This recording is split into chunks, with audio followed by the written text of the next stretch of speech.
Hello friends. Now good morning. आज हम लोग शुरू करने जा रहे हैं डेटा स्ट्रक्चर का थर्ड यूनिट। तो बेसिकली आपके सिलेबस में जिस तरह से ऑर्गेनाइज्ड है कि मेनली यूनिट वन और यूनिट टू, जो भी आपका यूनिट फर्स्ट है या सेकंड है, ये दोनों बहुत हद तक सी का रिवीजन था। मतलब सी में जो जो चीजें आपने पढ़ा था उन्हीं सबको डिटेल्स में पढ़ने थे यहाँ पे। नाउ यूनिट थ्री से हमारा एक्चुअल डेटा स्ट्रक्चर शुरू होने जा रहा है। तो सही मायने में हम लोग आज से डेटा स्ट्रक्चर स्टार्ट करने जा रहे हैं। तो आज कुछ डेटा स्ट्रक्चर्स के थ्योरी के क्लासेस होंगे एक दो, और उसके बाद से सिर्फ प्रोग्रामिंग के क्लासेस। तो स्टार्ट करते हैं data structure.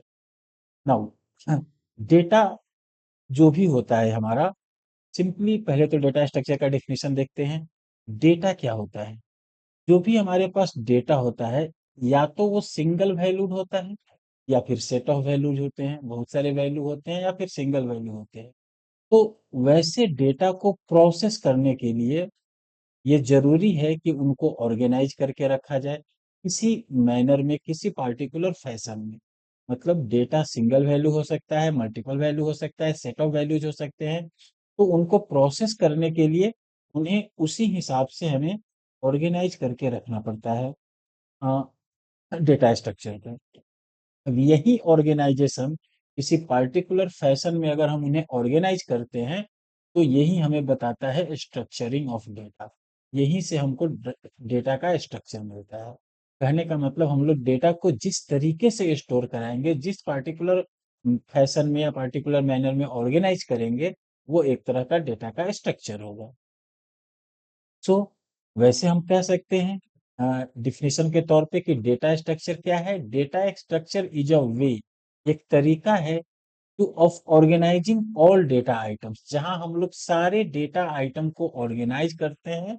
That considers not only the elements stored but also their relationship to each other.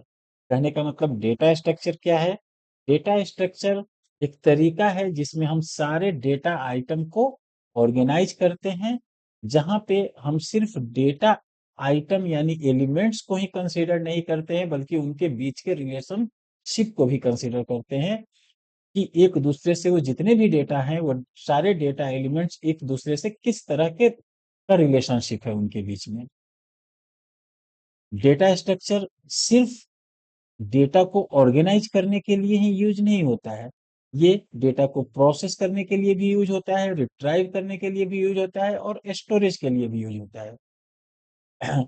Now there are different basic and advance type of data structure. इस तरीके से डेटा स्ट्रक्चर के बहुत सारे types हैं। जैसे बेसिक टाइप्स भी हैं, कुछ एडवांस टाइप्स भी हैं, जिनका यूज हम लोग सारे प्रोग्राम्स में करते हैं या फिर सॉफ्टवेयर सिस्टम में करते हैं, जो भी सॉफ्टवेयर हम डेवलप करते हैं। तो मेनली यहाँ पे क्या है कि डेटा स्ट्रक्चर का मतलब क्या हुआ कि डेटा को किस तरीके से ऑर्गेनाइज कर रहे हैं। सिर्फ डेटा आइटम्स को ऑर्गेनाइजेशन ही नहीं, बल्कि उनके बीच के रिलेशनशिप्स को। तो ये हमारा डेटा स्ट्रक्चर कहलाता है ना। की फीचर्स क्या है? डेटा स्ट्रक्चर्स के कुछ फीचर्स होते हैं, मतलब की फीचर्स। जैसे एक तो है रोबस्टनेस। रोबस्टनेस का मतलब क्या होता है? चाहे कोई भी कंप्यूटर प्रोग्रामर हो, वो कैसा भी सॉफ्टवेयर बनाता हो, उनका सबसे मेन गोल ये होता है कि आउटपुट उनका करेक्ट मिले। चाहे कोई किसी भी तरह का इनपुट हो, और उनका जो एग्जीक्यूशन है वो इफिशिएंट होना चाहिए किसी भी हार्डवेयर प्लेटफॉर्म पे। इस तरह के सॉफ्टवेयर को हम लोग रोबस्ट सॉफ्टवेयर कहते हैं। और ये वैलिड और इनवैलिड इनपुट जैसा भी हो, दोनों को मैनेज करने की कैपेबिलिटी इनको होनी चाहिए। नाउ रोबस्टनेस का मतलब क्या है कि जो भी कंप्यूटर प्रोग्राम्स हैं, या जो भी कंप्यूटर प्रोग्रामर प्रोग्राम या सॉफ्टवेयर प्रोड्यूस करते हैं, उनका मेन गोल ये होता है कि किसी भी तरह के सारे इनपुट के लिए हमारा आउटपुट सही आए और इफिशिएंट मैनर में आए हर प्लेटफॉर्म पे। ठीक है। तो इसका ये है, कहलाता है रोबस्टनेस। दूसरा है एडेप्टेबिलिटी। एडेप्टेबिलिटी का मतलब क्या है? देखो, कोई भी सॉफ्टवेयर जो हम बनाते हैं, software applications like web browser हो गए, वर्ड प्रोसेसर्स हो गए, या इंटरनेट सर्च इंजन हो गया, इस तरह के जितने भी हम सॉफ्टवेयर बनाते हैं, वो बहुत वो उनको जरूरत होता है करेक्ट, मतलब बहुत ही सही और इफिशिएंट वर्किंग का, बहुत सालों से, चूंकि इनका काम बहुत पहले से चल रहा है, या जो भी सर्च इंजन बनाते हैं वो बहुत पुराने पुराने डेटा को भी सर्च करता है, तो बहुत लंबे समय से चलता आ रहा है। Software evolves due to emerging technologies और एवर चेंजिंग मार्केट कंडीशन। चूंकि अभी के समय में मार्केट जिस तरह से चेंज हो रहे हैं, या फिर टेक्नोलॉजी नए नए आ रहे हैं, तो हमारा सॉफ्टवेयर या डेटा इस तरीके से होना चाहिए कि उन सब चीज को अडेप्ट कर सके, उनके हिसाब से चले। नेक्स्ट है हमारा रीयूजेबिलिटी। रीयूजेबिलिटी का मतलब क्या है? रीयूजेबिलिटी भी एक फीचर है डेटा स्ट्रक्चर का, जस्ट लाइक एडेप्टिबिलिटी। तो जिस तरह से एडेप्टेबिलिटी है, अगर कोई अडेप्ट कर सकता है तभी उसका रीयूज हो सकता है।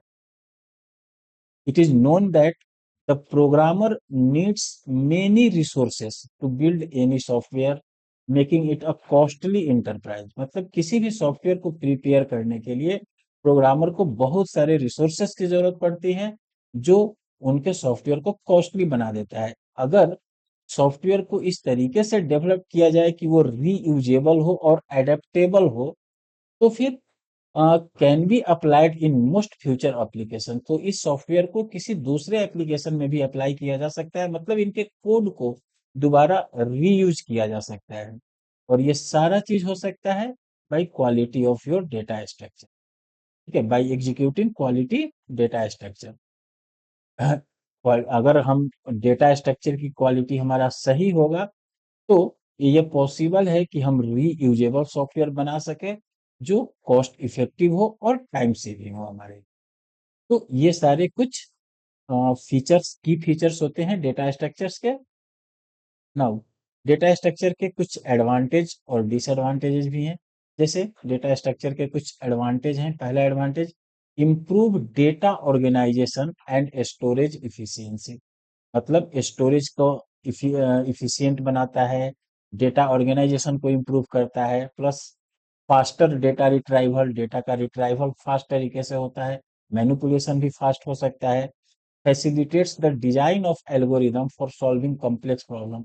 बहुत कॉम्प्लेक्स से कॉम्प्लेक्स प्रॉब्लम को भी सॉल्व करने के लिए एक सही एल्गोरिदम तैयार कर लेता है।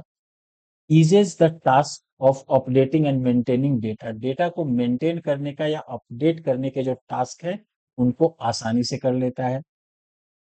Plus provides a better understanding of the relationships between data element. Data elements के बीच के जो रिलेशनशिप है, उनके बीच ये बेटर अंडरस्टैंडिंग देता है। Now disadvantages of data structure. Data structure के कुछ डिसएडवांटेजेस भी है, जैसे increased computational and memory overhead. जो थोड़ा कंप्यूटेशनल ओवरहेड या फिर मेमोरी ओवरहेड डाल सकता है, मतलब कंप्यूटेशन ज्यादा होता है, मेमोरी ज्यादा यूज होता है। Next, difficulty in designing and implementing complex data structure. अगर थोड़ा कॉम्प्लेक्स डेटा स्ट्रक्चर है, तो उन्हें इम्प्लीमेंट करने में थोड़े प्रॉब्लम हो सकते हैं, डिफिकल्ट हो सकते हैं। Limited scalability and flexibility. बहुत ज्यादा फ्लेक्सिबल नहीं होता है, बहुत ज्यादा स्केलेबल नहीं होता है। Complexity in debugging and testing.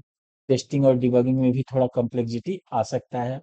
Now difficulty in modifying existing data structure. अगर पहले से कोई डेटा स्ट्रक्चर बना हुआ है, तो उनको मॉडिफाई करने में भी थोड़ा बहुत परेशानी या थोड़ा बहुत इश्यूज हो सकते हैं। तो ये सारे थे हमारे डेटा स्ट्रक्चर के इंट्रोडक्शन। जस्ट आज हम लोगों ने देखा डेटा स्ट्रक्चर का इंट्रोडक्शन। नाउ नेक्स्ट क्लास में हम लोग देखेंगे डेटा स्ट्रक्चर का एप्लीकेशन। इसका एप्लीकेशन थोड़ा बड़ा टॉपिक होगा, और उसके बाद फिर डेटा स्ट्रक्चर के टाइप्स, और उसके बाद से फिर हम लोग प्रोग्राम्स वगैरह देखेंगे। ठीक है, तो आज के लिए इतना ही। Thank you.